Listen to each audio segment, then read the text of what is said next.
अरे रोज कियामत का ओ सूरज हमको क्या झलसाएगा, खुद ही डूबा जाएगा, खुद ही डूबा जाएगा।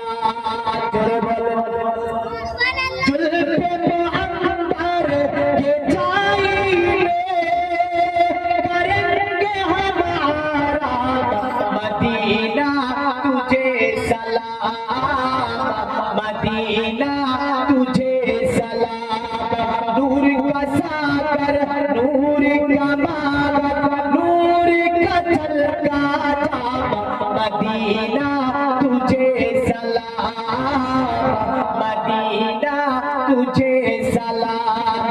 साहिल रहमत का ओ साहिल कैसा होना काम, मदीना तुझे सलाम, मदीना तुझे सलाम। जोरे बोली सुभान अल्लाह। नाम नबी हम लेते हैं, हर हासिदी क्यों जल जाती है, माथे पे बल आती है, माथे पे बल आती है। अल्हम्दुलिल्लाह अल्हम्दुलिल्लाह नहमदुहु व नस्तईनुहु व नस्तगफिरुहु व नु'मिनु बिही व नतवक्कलु अलैहि व नऊज़ु बिल्लाहि मिन शुरूरि अनफुसिना व मिन सय्यिआति अमालिना। मन यहदिहिल्लाहु फला मुदिल्ल लहु व मन युद्लिल्हु फला हादिया लहु। ونشهد أن لا إله إلا الله وحده لا شريك له ونشهد أن محمدا عبده ورسوله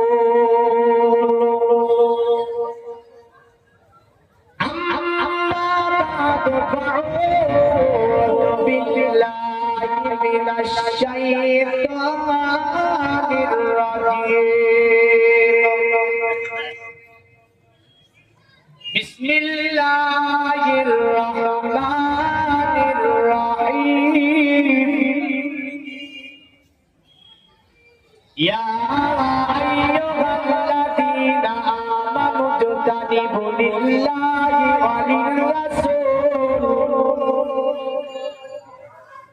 وللرسول إذا دعاكم وقال الله تعالى في كلامه المجيد والفرقان الحميد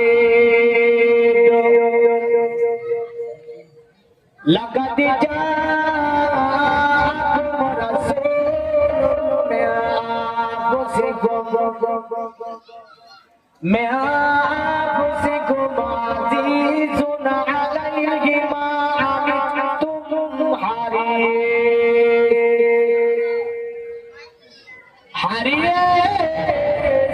عليكم بالمؤمنين رؤوف رحيم. وقال رسول الله صلى الله عليه وسلم من أحب سنتي فقد أحبني ومن أحبني كان معي في الجنة. وقال رسول الله صلى الله عليه وسلم ما بين بيتي وروضة من رياض الجنة إن الله وملائكته يصلون على النبي يا أيها الذين সাল্লু আলাইহি ওয়া সাল্লিমু তাসলিমা আল্লাহুম্মা সাল্লি আলা সাইয়্যিদিনা মাওলানা মুহাম্মদ ওয়া আলা আলি সাইয়্যিদিনা মাওলানা মুহাম্মদ সাল্লাল্লাহু আলাইহি ওয়াসাল্লাম। আলহামদুলিল্লাহ, যাবতীয় তারিফ, প্রশংসা, গুণগান, গুণকীর্তনা, আরাধনা, আর্চনা, উপাসনা সে মহান স্রষ্টা রব্বুল আলামিনের জন্য, যিনি অক্ষয় অক্ষয়, নিরঞ্জন, নিরাকার, ওয়াহদাহুল শারীক। আল্লাহ পাক বড় ভালোবেসে মেহেরবানি করে, করুণা করে বিভিন্ন জায়গা থেকে বাছাই ছাঁটাই করেন একটি দুয়ার মাহফিল, জলসা মাহফিলে রিয়াজুল জান্নাতের মধ্যে একাত্রিত সুন্দর পরিবেশে বসার তৌফিক এনায়েত করেছেন। যে আল্লাহ হায়াত দাতা, রিজিক দাতা, পালন কর্তা, প্রতি বিশ্ব পালক, অল পৃথিবীর মধ্যে ইসমালে খাদ্যের সমাল বন্টনকারী সে আল্লাহ পাকের অশেষ শুকরিয়া। সকলে বলি আলহামদুলিল্লাহ। আর একটু মোহাম্মদে বলেন, আর একটু জোরে বলুন আলহামদুলিল্লাহ। বাজারের মানুষগুলো যেন আপনাদের আলহামদুলিল্লাহ শুনতে পায়। আমাদের শুনে কাজ হবে না, সরকার শুনলে কাজ হবে। এই জোরে জোরে বলুন, আল্লাহর প্রশংসা আলীর মতো করবেন, আবু বকরের মতো করবেন, হযরত আব্দুল্লাহ বিন জুবাইরের মতো করবেন, আব্দুল্লাহ ইবনে মাসউদের মতো করবেন। নবী সাহাবীরা যে ভালোবাসা, যে প্রেম, যে মহব্বত, যে মনোযোগ নিয়ে আল্লাহর শুকরিয়া করেছে, আপনাকে আমাকে ওই রকমই শুকরিয়া আদা করতে হবে। তবে আমরা এই শুকরিয়া আল্লাহর দরবারে কবুল ও মঞ্জুর হয়ে যাবে। অতঃপর শেষ নবী, দয়ার নবী, মায়ার নবী, হায়াতুল নবী, জিন্দা নবী, নবী আরবি, হাশমি, কুরাইশি, মাহমিনার লাল, মরুর দুলাল, আকাই নামদার, মাদানী তাজদার, মাকি সরকার, সৈয়দ আবরার ওয়া খিয়ার জনাবে মুহাম্মদুর রাসূলুল্লাহ। সকলে বলুন সাল্লাল্লাহু তাআলা আলাইহি ওয়াসাল্লামের উপরে লাখো কোটি দরুদ ও সালাম অর্পিত বর্ষিত হোক। সকলে বলি আল্লাহুম্মা আমিন। প্রথম নম্বরে দুটি কথা আপনাদের জিজ্ঞাসা করব, অপারেটরকে বলবো মাইকে খুব গলা টানছে, একটু ব্যবস্থা করবে ভাই। দুটি কথা প্রথমে আলোচনা করে নি। আচ্ছা বলেন তো আমাদের নবীর নাম বলেন, হযরত মুহাম্মদ সাল্লাল্লাহু তাআলা আলাইহি ওয়াসাল্লাম। এই নামটা যিনারা উচ্চারণ করলো 12 ঘন্টার গুনাহে সাগীরা মাফ হয়ে গেল। জোরে বলেন, কয় ঘন্টার গুনাহে সাগীরা? 12 ঘন্টার গুনাহে সাগীরা মাফ হয়ে যায় যে ব্যক্তি একবার মুহাম্মদুর রাসূলুল্লাহ সাল্লাল্লাহু আলাইহি সাল্লাম পড়ে নেয়। কারণ লা ইলাহা ইল্লাল্লাহ মুহাম্মাদুর রাসূলুল্লাহ সাল্লাল্লাহু আলাইহি সাল্লাম, এই পুরা মন্ত্রটাতে অক্ষর আছে 24টা। কতটা অক্ষর আছে? 24টা।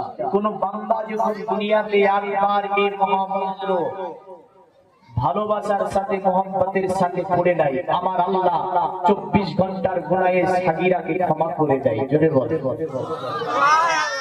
যার কারণে রাসূলুল্লাহ বলেছেন, মান ক্বালা লা ইলাহা ইল্লাল্লাহ ফাদাখালাল জান্নাহ, যারা লা ইলাহা ইল্লাল্লাহ পড়বে আল্লাহ তাদেরকে জান্নাতে প্রবেশ করাবে। জোরে বলবেন না? তাহলে আমরা সকলে মুসলমান, কি গো সকলে মুসলিম না? আমাদের নবীর নাম বললেন মুহাম্মদুর রাসূলুল্লাহ সাল্লাল্লাহু আলাইহি ওয়াসাল্লাম। প্রথম নম্বর একটা কাজ দেবে, এটা হচ্ছে জিকিরের মাহফিল। কিসের মাহফিল? এটা হচ্ছে প্রশংসামূলক মাহফিল। রাসূলুল্লাহর ঘর পিছনে আছে, আল্লাহর ঘর এক সাইডে আছে। কারণ নবীজি বলেছেন মাদ্রাসা হচ্ছে আমার ঘর আর মসজিদ হচ্ছে আল্লাহর ঘর। আমরা বসে আছি এমন একটা জায়গাতে, রিয়াজুল জান্নাতের মতো একটা সম্মানীয় বর্তমান এই জায়গা। জোরে বলে। ইসলামিক মাহফিলের শান, মান, সম্মান কত যদি বলে, ইসলামিক মাহফিলে যারা আদব নিয়ে, নিয়াত নিয়ে সঠিকভাবে বসে যেতে পারে তাদের আগের এবং পরের গুনাহকে আল্লাহ ক্ষমা করে। এই হচ্ছে ইসলামের মাহফিল। তাহলে আমরা নিয়াত নিয়ে বসে আছি, এখানে একটা নিয়াত তো অবশ্যই থাকা দরকার, আছে না নাই? এই কারণে বুখারী শরীফের হাদিস, উম্মুল হাদিস ইমাম বুখারী প্রথম নম্বরে হাদিস লিখেছেন, ইন্নামা আমালু বিন্নিয়াত। তোমরা যে কোনো কাজ যখন করবে সেটা কি করে করবে? নিয়াত করে করবে। প্রথম নম্বরে যেহেতু আপনি বললেন যে আমাদের নবীর নাম বলে দিয়েছেন, আচ্ছা বলেন তো আমাদের বিপরীত একটা জাতি আছে যার নাম জিন। কি নাম? জিনেদের মধ্যে কোন নবী এসেছে? আছে।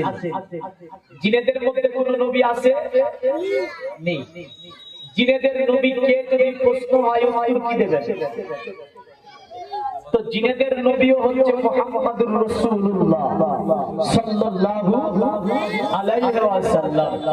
যদি প্রশ্ন হয় আপনাকে হিন্দু, জৈন, খ্রিস্টান, নাসারার নবী কে, উত্তর কি দেবেন? এটা জানতে হবে, আমাদেরকে জানতে হবে যে ইনি রাসূল কতজনে। এই যে রাসূল শুধু মুসলমানের জন্য নয়,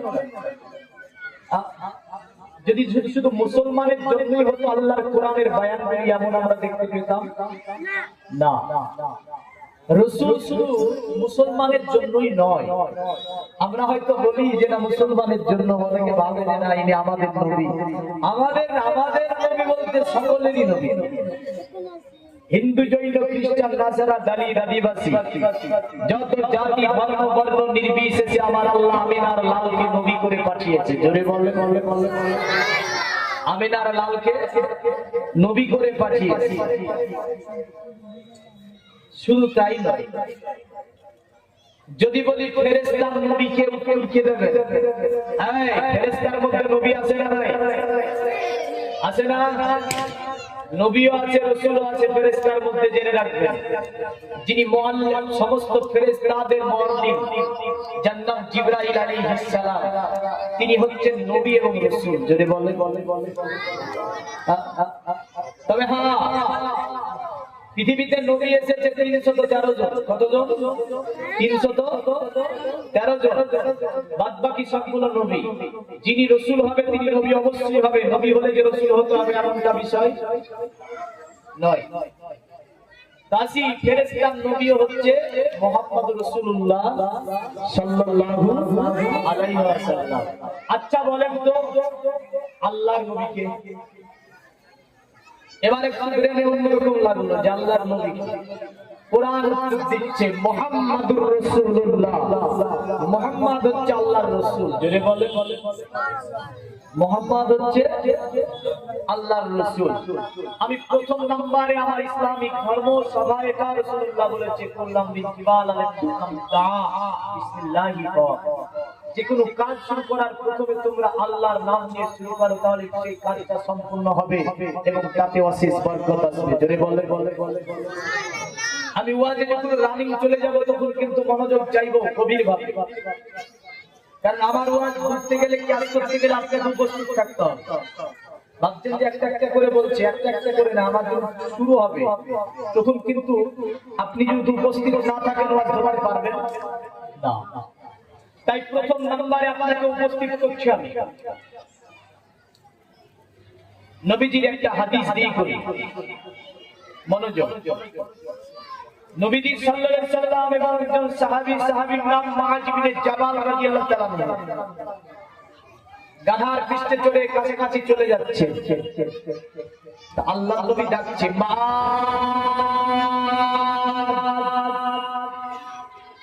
সাহাবী বলছে লব্বাইকা সাদাইকা ইয়া রাসূলুল্লাহ। নবীজি আপনি বলুন আমি উপস্থিত আছি। আমার নবী বলছে এ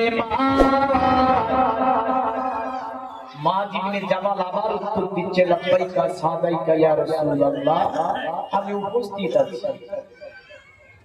একই জায়গাতে আমার নবীজি মুআয ইবনে জাবালকে দুটি ডাক কেন দিয়েছিলেন? হাদিস বুখারী মুসকাত দুটি আছে। বুখারীতে একটু তাবিঈ বর্ণনা আছে, হাদিসটি লম্বা করে দেওয়া আছে। তো বলছে মুআয দুবার ডাকছে। আমার নবীজি বলল এ মুআয, আমি নবীজি দেখলাম তোমার মন এবং ব্রেন একত্রিত আছে কিনা। আমার নবী বলে শোনো আমি আমি রাসূলুল্লাহ তোমার সঙ্গে কিছু গুরুত্বপূর্ণ বিষয় নিয়ে আলোচনা করব। আমি নবীজি দেখলাম তোমার মন এবং প্রাণ একত্রিত আছে কিনা। আমি নবীজি যেটা তোমাকে বলবো সেটা তুমি স্মৃতিগোচর করতে পারবে কিনা। মুআয ইবনে জামাল বলল, ইয়া রাসূলুল্লাহ আপনি বলুন এমন কি জিনিস বলবেন। আমার নবী বলে, তুমি কি বলতে পারবে আল্লাহ পাকের হক বান্দার উপরে কি আছে। মুআয ইবনে জামাল বলল, আল্লাহু আ'লামু ওয়া রাসূলুহু, ওটা আল্লাহর রাসূল বেশি জানে যে আল্লাহর হক বান্দার উপরে কি আছে। আমার নবী বলে, মুআয শোনো, আল্লাহ পাকের হক হচ্ছে বান্দার উপরে নামাজ পড়া, রোজা রাখা, হজ করা, যাকাত দেওয়া। এমন করে আমার নবীজি হুকুকুল্লাহর ইবাদত গুলি বললেন। কতবার নবী আবার ডাক দেয়, শুনে রেখে দাও, তুমি কি বলতে পারবে আল্লাহ পাকের নৈকট্য বান্দা কিসের মাধ্যমে লাভ করতে পারে। মুআয ইবনে জামাল বলল, আল্লাহু আ'লামু ওয়া রাসূলুহু, ওটা আল্লাহর রাসূল বেশি জানে। আমার নবী বলে, পৃথিবীর জমিনে আমার যখন কোন উম্মত দুনিয়ার জমিনে বেশি বেশি করে নফল ইবাদত করে নেবে, ওই উম্মতটা আমার আল্লাহ পাকের নৈকট্য লাভ করে নেবে।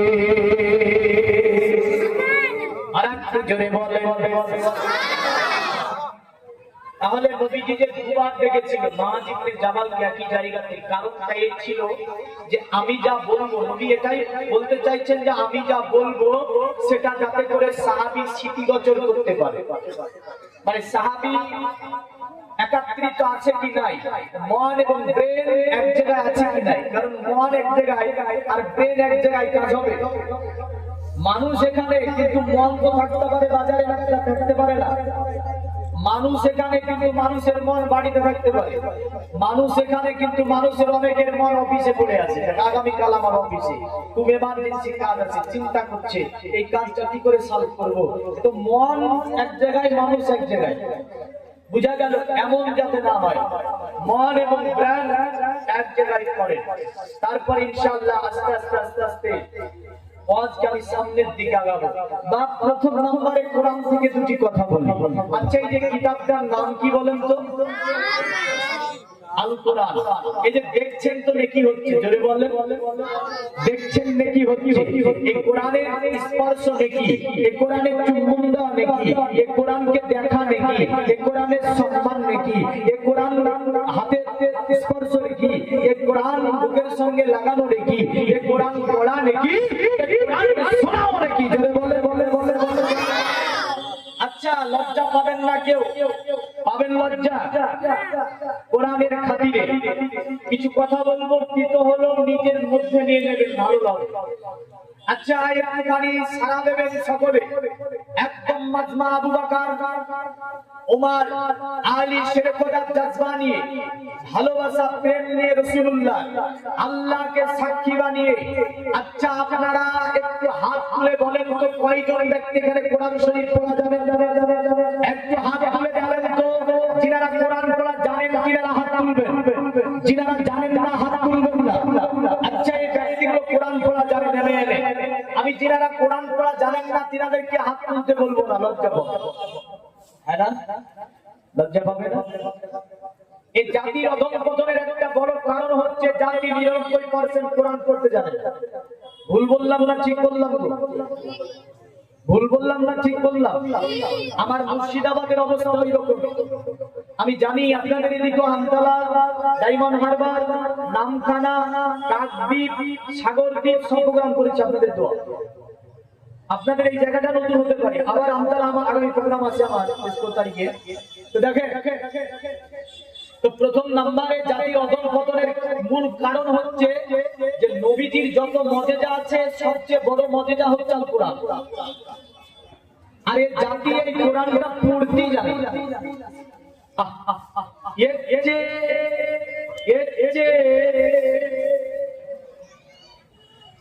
আর এমন কি অপমান প্রহারে জাতির জন্য হতে পারে যেটা রাসূলুল্লাহ জীবনের প্রথম সবচেয়ে বড় মজেজা, ওটা কি এই জাতি পড়া যাবে?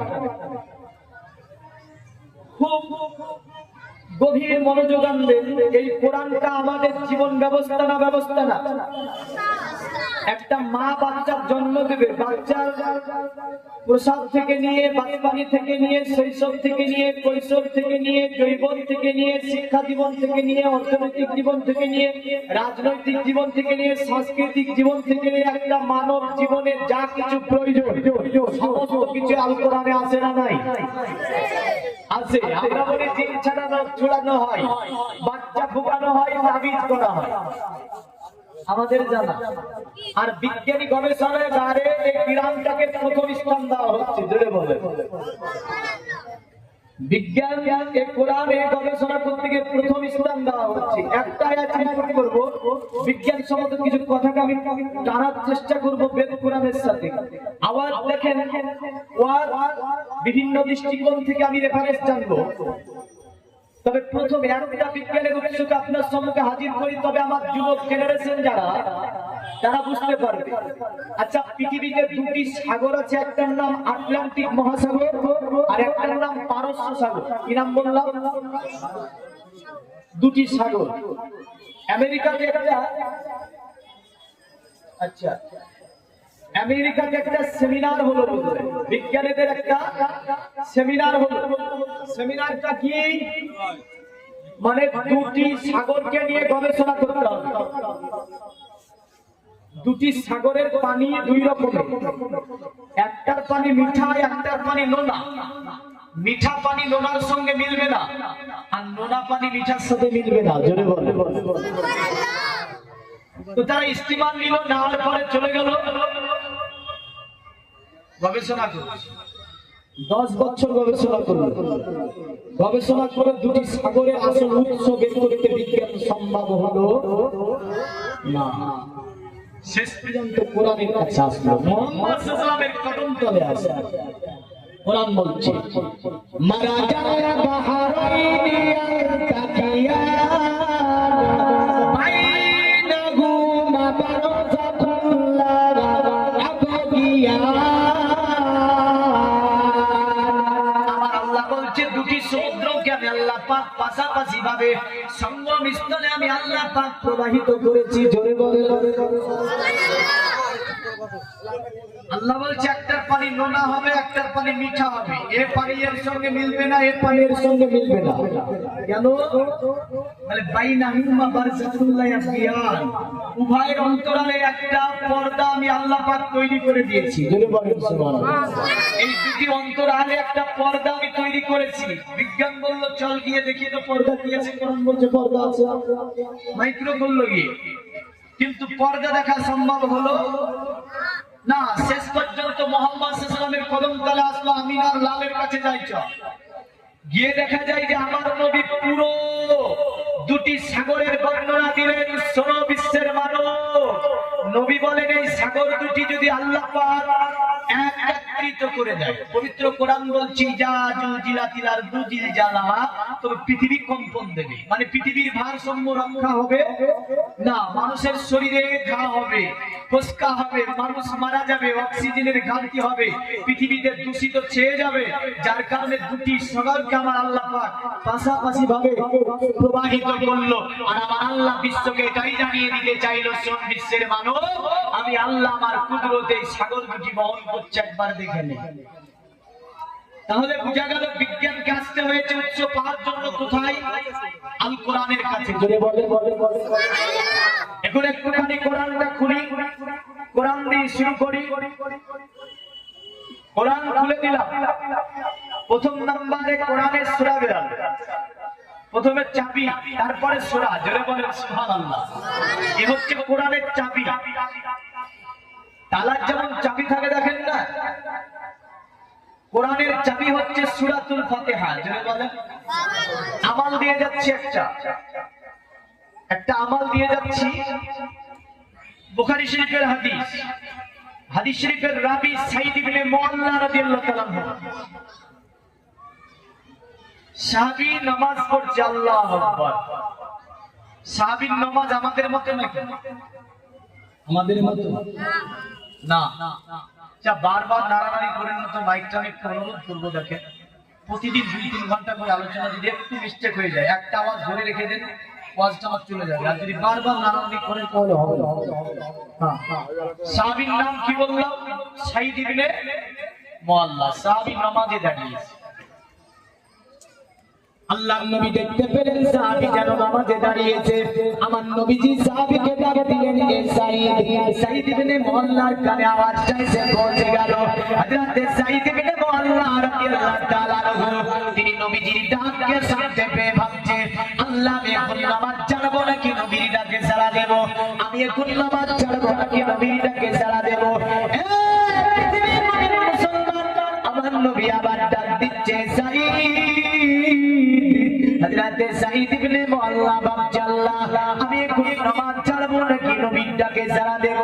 আমার নবী আর নয় দুই নয় তিনবার সাহাবীকে ডাক দিয়ে দিয়েছে।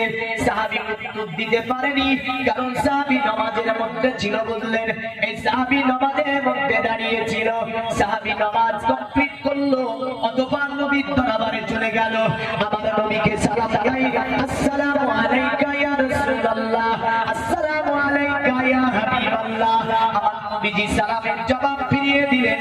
আমার নবীকে সাহাবী বলছে, ইয়া রাসূলুল্লাহ, ইয়া হাবিবাল্লাহ, ও নবী আপনি যখন আমাকে ডাকতেছিলেন আমি সাহাবী নামাজ পড়তেছিলাম, এই কারণে আমি সাহাবী আপনার ডাকে সাড়া দিতে পারিনি। আমার নবী বলে, ইয়া সাহাবী শোনো, আমি তোমাকে দেখেছিলাম যে তুমি নামাজ পড়ছিলে। এ আমার সাহাবী তুমি কেন উত্তর দিলে না? সাহাবী বলছে, ইয়া রাসূলুল্লাহ আমি নামাজ ছেড়ে আপনার ডাকে কি করে সাড়া দিতে পারি? আমার নবীজি সাহাবীকে বলছে, আমার সাহাবী তুমি কি কোরআন পড়নি? তুমি কি কোরআনের আয়াতটা দেখতে পাওনি? সাহাবী বলছে, ইয়া রাসূলুল্লাহ, ইয়া হাবিবাল্লাহ, ও নবী কোন কোরআনের আয়াতের কথা বলেন? আমার নবীজি বলে দেয়, আমার সাহাবী শোনো, ইয়া আইয়ুহাল্লাযীনা আমানু তারিবু লিল্লাহি ওয়া লির-রাসূলি ইযা দাআকুম। এ পৃথিবীর বান্দারেরা, এ পৃথিবীর বিশ্বাসীরা, যখন তোমাদেরকে আল্লাহ আল্লাহর রাসূলের তরফ থেকে ডাক দেওয়া হবে, তোমরা যে কাজই করো না কেন, আল্লাহ আল্লাহর রাসূলের তরফ থেকে যখন ডাক আসবে সব কাজ বন্ধ করে দাও, তারপরে আল্লাহ আল্লাহর রাসূলের ডাকে সাড়া দাও। এতে তোমার জীবনে মঙ্গল আছে, কারণ নবী তোমাদেরকে যার জন্য ডাক দেবে অতি তোমার জীবনে মঙ্গল আছে। সাহাবী আয়াতে কারিমা শোনার পরে সাহাবী বলছে, ইয়া রাসূলুল্লাহ, ইয়া হাবিবাল্লাহ, ও নবী আমি সাহাবী, এই আয়াত আমার স্মরণে ছিল না, এই আয়াত আমার ব্রেনে ছিল না। আমার নবীকে বলল, ইয়া রাসূলুল্লাহ আগামীতে এমনটা আর হবে না। আমার নবী সাহাবী তার হাতের কবজাটাকে ধরে ফেললো। ধরে ফেলার পরে বলে, আমার সাহাবী আমি কি নবীজি তোমাদের কেমন জিনিস এনে দিইনি যেটা পাঠ করলে তুমি আল্লাহর জান্নাতে চলে যাবে? জোরে বলবেন না? সাহাবী বলছে, হ্যাঁ ইয়া রাসূলুল্লাহ। সাহাবী তবে বলে, ইয়া রাসূলুল্লাহ আল্লাহ জান্নাতে যাওয়ার জন্য আপনি তো দিয়েছেন এমন কিছু দোয়া যেটা আমি সাহাবী আমার প্রেমে হয়তো নাই। ও নবীজি দয়া করে আপনি আমাকে আরেকবার ওই কথাটা দয়া করে বলে দেবেন। আমার নবী বলেছিল, আমার সাহাবী, আমার সাহাবী শুনে রেখে দাও, আমি কি তোমাদেরকে উম্মুল কোরআন পৃথিবীতে দিয়ে যাই না? কারণ পৃথিবীর জমিনে যখন আল্লাহর বান্দা পৃথিবীতে উম্মুল কোরআন তেলাওয়াত করে, আমার আল্লাহ পাক ওর নসিবে জান্নাত লিখে দেয়। উম্মুল কোরআন যখন আমার উম্মত পড়ে, আমার আল্লাহ তার নসিবে জান্নাতকে লিখে দেয়। জোরে বলেন সুবহানাল্লাহ। বলে আমার সাহাবী যে উম্মুল কোরআন আমার উপরে আল্লাহ পাক নাযিল করেছিল, মদিনাতেও নাযিল করেছিল। জোরে বলেন সুবহানাল্লাহ। এর বিষয় কি লাগে জানেন? আমার মুসলমান সমাজের মধ্যে 90টা মানুষ উম্মুল কোরআন পড়তে পারে না, সূরাতুল ফাতিহা পড়তে পারে না। আমি জানি না পৃথিবীতে কোন দোয়া এই ব্যক্তিটাকে জান্নাতে নিয়ে যাবে। এটা আমি জানি না যে কোন আল্লাহ জান্নাতে নিয়ে যাবে। যে ব্যক্তি দুনিয়াতে জন্ম নেওয়ার পরে উম্মুল কোরআন মুখস্থই করে, মানে সূরা ফাতিহা তার জানাই নাই, সেই ব্যক্তিটা কোন দোয়া জান্নাতে যাবে আমি জানি না। দেখে তাহলে মনে মনে বলে সকলে যে উম্মুল কোরআনের সঙ্গে আরো 10টা সূরা ছোট ছোট অবশ্যই মুখস্থ করব। আরে বলে জোরে বলেন না, জোরে বললে লজ্জা লাগবে। মনে মনে বলেন একটু গিলতে শিখেন, বুঝলেন? কিছু একটু গিলতে শিখেন, তাহলে কাজ হবে। আর যদি বলেন না সবই এই কাজ দিয়ে দিব, এই কাজ দিয়ে দিব, তাহলে কিন্তু কাজ হবে না। এই জগতের মুমিন মুসলমান পবিত্র কোরআনুল কারীমের প্রথম সূরাটি দেখতে পাবেন। সূরাটির নামকরণ করা হয়েছে সূরাতুল বাকারা। বাকারাতুল শব্দের অর্থ হচ্ছে গাভী, কারণ একটা গরুর নামে নামকরণ করা হলো সূরাটি। আমি তাজ্জুব লাগে, আল্লাহ তুমি তো কোরআন মানুষের জীবন ব্যবস্থার জন্য পাঠালেন, এটা হচ্ছে মানুষের জীবন বিধান। আর এই কোরআনের প্রথম সূরার নামকরণ করা হচ্ছে সূরাতুল বাকারা। গাভীর নামে, গরুর নামে। আর শেষ সূরাটার নাম কি? এই সূরা বাকারা। আমরা ঝালা পাচ্ছি নাকি? সূরাতুন নাস। নাস মানে হচ্ছে মানুষ। তো প্রথম সূরা গরুর নামে আর শেষ সূরা মানুষের নামে। এই নামকরণ করার পিছনে একটা কারণ হচ্ছে সূরার মধ্যে একটা ইয়াতীম ছেলে এবং একটা গাভীর ঘটনা আছে। দ্বিতীয় নম্বরে তাসাউফ বলে এমন একটা কিতাব এটা, একদম যদি পশু চরিত্রের মানুষ কোরআনের স্টাডি করে একদিন মানুষ হয়ে যাবে। জোরে বলেন সুবহানাল্লাহ। একজন পশু চরিত্রের মানুষ যদি কোরআনের সংস্পর্শ আছে, মানুষ হবে না? হবে না? হবে। কিন্তু মুসলমানের অন্তরগুলো এমন হয়ে গেছে, বুঝলেন? এদের অন্তর এত পাষাণ হয়ে গেছে যে এদের পাষাণ কিন্তু বলতে চাইছে না। এখন তাহলে গরুকে আব্বা মা বলা যাবে নাকি? তাই বলে কোরআনে তো আমাদের প্রথম সূরার নামই গরুর নাম, তাহলে গরুকে কিছু বলতে হবে না? আমি প্রতিটা ধর্মীয় মানুষ আছে যাকে কিছু নিরপেক্ষ কথা বলবো, একটু মিলিয়ে দেখবে তারা। কারণ ধর্ম হচ্ছে ধারণ করা, আর এই ধর্ম প্রতিটা ধর্মীয় গ্রন্থ আছে, আছে না নাই? ধর্মীয় সংবিধান আছে, ধর্মের একটা ল আছে। আমাদের মুসলিম লয়ের প্রথম নম্বরের কিতাব হচ্ছে আল কোরআন। সনাতন ধর্মের ধর্মীয় গ্রন্থ বেদ ও পুরাণ। আর দলিত আদিবাসীদের কিতাবের নাম হচ্ছে আপনার কি? শাহী মূল কিতাব। এমন করে খ্রিস্টানদের মূল কিতাবের নাম হচ্ছে বাইবেল। তো পৃথিবীর জমিনে বহু ধর্ম, বহু জাতি, বহু কিতাব। তবে হ্যাঁ, পৃথিবীতে কিতাব হচ্ছে আল কোরআন, যার মধ্যে ভুল তো ভুল। আল্লাহ চ্যালেঞ্জ করছে বিশ্ববাসীকে, জালিকাল কিতাব লা রাইবা ফীহি, ওই কিতাব জিসকা अंदर कोई शक की सवाल। এটা হচ্ছে ওই কিতাব যে কিতাবের মধ্যে ভুল তো ভুল, ভুলের জায়গাও নাই। কে বলেন সুবহানাল্লাহ? ভুল তো ভুল, ভুলের জায়গাও নাই। এখন এই কিতাবে গরুর নামে একটা সূরা। এখন গরুটা কি জিনিস? গরু হচ্ছে মানুষের সেবার জন্য আল্লাহ পাক পাঠিয়েছে। যদি বলেন সুবহানাল্লাহ। কিসের জন্য? সেবার জন্য। মানুষের গোশত খাবে, মানুষকে জবাই করবে, দুধ পান করবে, একে দিয়ে হাল বইয়ে নেবে, মাল বইয়ে নেবে। এই সেবার জন্য আমার আল্লাহ পাক পশুকে পাঠিয়েছে। এটা শুধু কোরআন বলেছে তা বলেনি, এটা বেদও বলেছে। কিসে বলেছে? বেদও বলেছে। তারা বলেছে মধ্যবর্তীতা দিবাদাত রাতে প্রাকৃতিতা বিস্তার বঙ্গে সদামেদা শাস্ত্রে জাসিতা। তাদের বেদের মধ্যে বলল শুনে রেখে দে, পৃথিবীর জমিনে একজন মনোঋষি আসবে, যে মনোঋষির নামের প্রথম অক্ষর হবে ম, আর শেষ অক্ষর হবে দ। আমাদের নবীর নামের প্রথম অক্ষর হচ্ছে ম, আর শেষ অক্ষর হচ্ছে দ। জোরে বলেন সুবহানাল্লাহ। পৃথিবীর মুমিন মুসলমান তারা বলল মধ্যবর্তীতা দিবাদাত রাতে প্রাকৃতিতা বিস্তার বঙ্গ এক সদামেদা শাস্ত্রে জাসিতা। যে নামের প্রথম অক্ষর হবে ম, আর শেষ অক্ষর হবে দ। মানে আমার নবীর নামের প্রথম অক্ষর ম, আর শেষ অক্ষর হচ্ছে দ। বিস্তার বঙ্গ এক সদামেদা শাস্ত্রে জাসিতা। যিনি গরুর গোশত ভক্ষণ করাকে সর্বকালের জন্য শাস্ত্র অনুযায়ী বৈধ ঘোষণা করবেন, তিনি পেয়ে শেষ ঋষি হবেন। তাকে ছিল অপরিহার্য হবে, তাকে মানলে ধর্ম হবে আর তাকে না মানলে ধর্ম হবে না, অতএব তাকে মানতেই হবে। তাহলে বোঝা গেল যে গরুর গোশত খাওয়া শুধু কোরআন বলেছে তা বলেনি, অন্য ধর্মের মানুষের মধ্যে আপনার বলে দিয়েছে তারা। অতএব এই গরু আপনার পাঠিয়েছে দুনিয়ার জমিনে আমার আল্লাহ পাক কি করে, অতএব মানুষের সেবার জন্য আমার আল্লাহ পাক পাঠিয়েছে। আর বলছে এমন একজন ঋষি যিনি দুনিয়ার জমিনে পদার্পণ করবে, তার নামে ইঙ্গিত করলো বেদের মধ্যে, যার নামের প্রথম অক্ষর হবে ম আর শেষ অক্ষর হবে দ। তবে পণ্ডিতকে জিজ্ঞাসা করলো, গো পণ্ডিত, নামের প্রথম অক্ষর ম আর শেষ অক্ষর দ, তবে ওই ব্যক্তিটার নাম কি হবে দয়া করে তুমি বলবে। বললে ওই ব্যক্তিটার নাম প্রকাশ্য হবে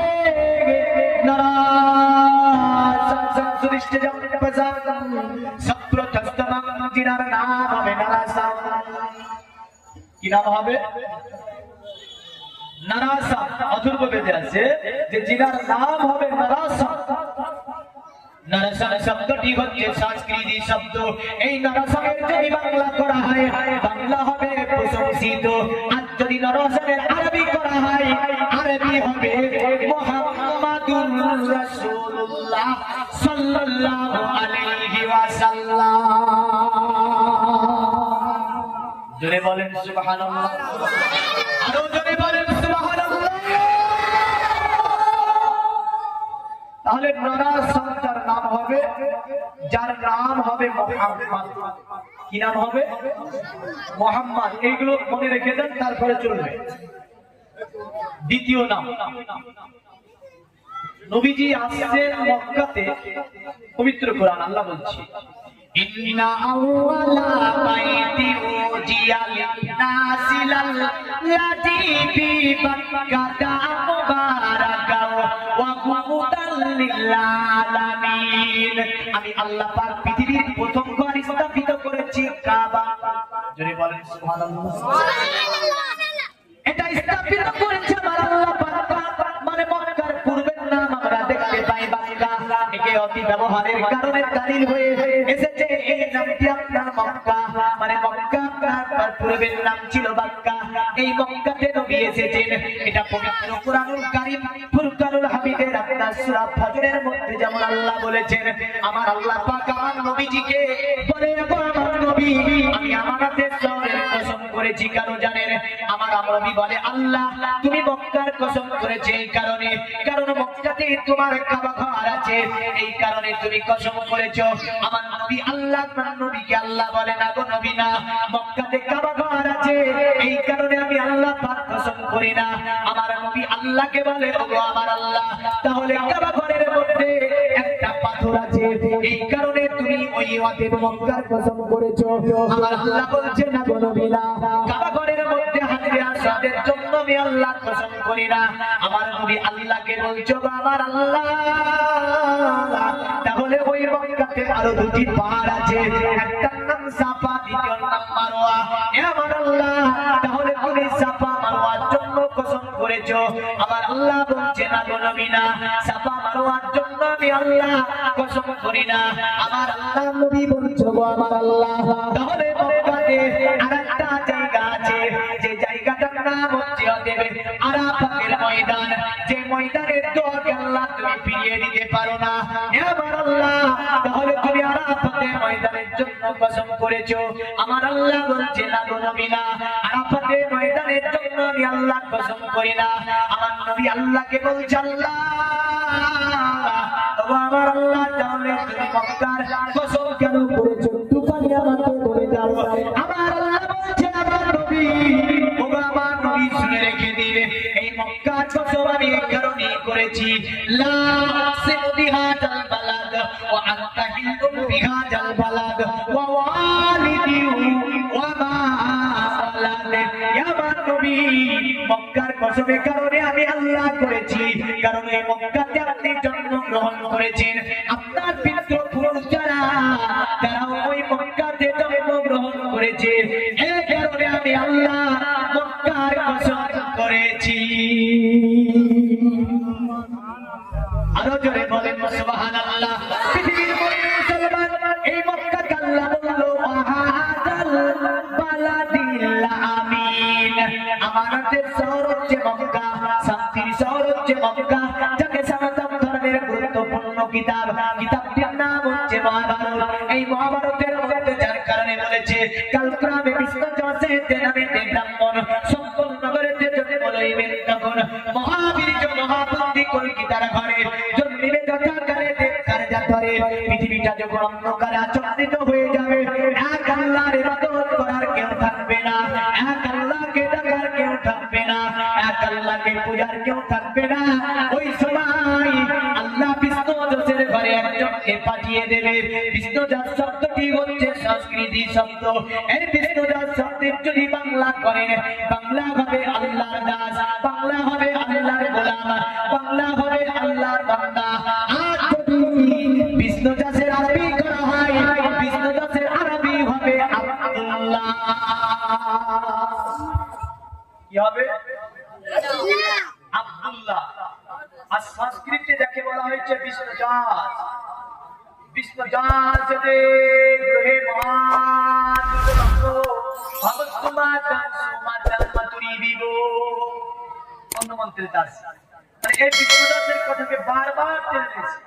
বিষ্ণুদাসটা কি? বিষ্ণুদাস তো সংস্কৃতি শব্দ। মহাভারতে বিষ্ণুদাসের কথা বলে, গীতাতে বিষ্ণুদাসের কথা বলে। এমন করে আপনার অথর্ব বেদের ধর্মবেদ থেকে সামবেদ থেকে নিয়ে সব বেদে আপনার লেখা আছে বিষ্ণুদাসের কথা। তো বিষ্ণুদাসটা কি? ভবিষ্যৎ পুরাণ তাদের গুরুত্বপূর্ণ একটা কিতাব, তবে তাদের বিষ্ণুদাসের কথা বলে ডাইরেক্ট নাম বলে দিয়েছে। বিষ্ণুদাসের ছেলের নাম ডাইরেক্ট বলে দিয়েছে। সেগুলো আস্তে আস্তে আমি আনবো। তবে বিষ্ণুদাস শব্দটি সংস্কৃতি যেহেতু, এর আরবি কি হবে? আরবি হবে আব্দুল্লাহ, আল্লাহ বান্দা বা আল্লাহ দাস। আচ্ছা, আব্দুল্লাহ কে ছিল? কে ছিল আব্দুল্লাহ? নবীজির বাবার নাম কি? নবীজির বাবার নাম আব্দুল্লাহ। জেনে নেবেন যে নবীর বাবার নাম আব্দুল্লাহ, যাকে অন্য ধর্মের কিতাবে সংস্কৃতি ভাষাতে কি বলেছেন? বিষ্ণুদাস। বলল দুনিয়াতে যখন অন্ধকারে আচ্ছন্নিত হবে, আল্লাহর ইবাদত করার কেউ থাকবে না, ওই সময় বিশ্বকে আলো দেওয়ার জন্য, বিশ্বে এক আল্লাহর ইবাদত কায়েম করার জন্য, বিশ্ব আল্লাহর একাত্মবাদকে প্রচার প্রসারের জন্য, দ্বীনে ইসলামকে প্রতিষ্ঠিত করার জন্য আল্লাহ ওই ব্যক্তিকে পাঠাবে। জোরে বলুন।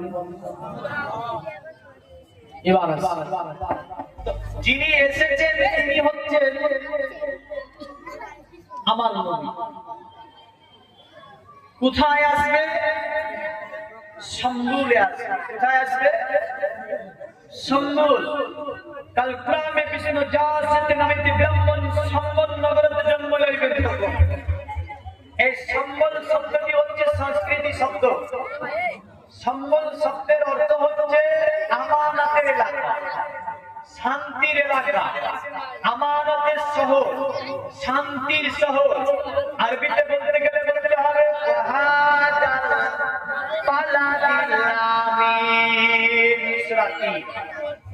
আমানতের শহর হচ্ছে মক্কা, যার আল্লাহ কসম করেছে। জোরে বলে, যার আল্লাহ কসম করেছে। তাহলে আমানতের শহর মক্কা, যার আল্লাহ কসম করেছে, এটাকে তাদের ভাষাতে বললো সম্বুল। আর নবীর বাবার নাম বললো বিষ্ণুদাস আব্দুল্লাহ। এখন নবীজি সাল্লাল্লাহু আলাইহি সাল্লামের নাম বললো নরাসান।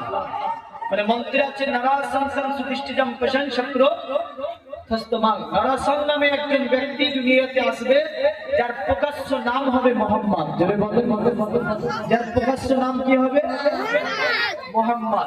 এবার দেখেন যে এই নরাসানটা ভবিষ্যৎ পুরাণে বলতে গিয়ে তারা এভাবে বলেছে, এটা তারে সম্ভাবিত মোহাম্মদিতি জ্ঞাত সিদ্ধ সদা সম্ভাবিত নিপ্রসিদ্ধ মহান নিবাসী নমো গঙ্গাজলস্থ সমস্তক পঞ্চগত সম্ভবিতে নমস্তে বিজানাত মরিস্থল নিবাসিনে দীপ্ররসুর নসে বহুমায়া প্রবর্তিনে।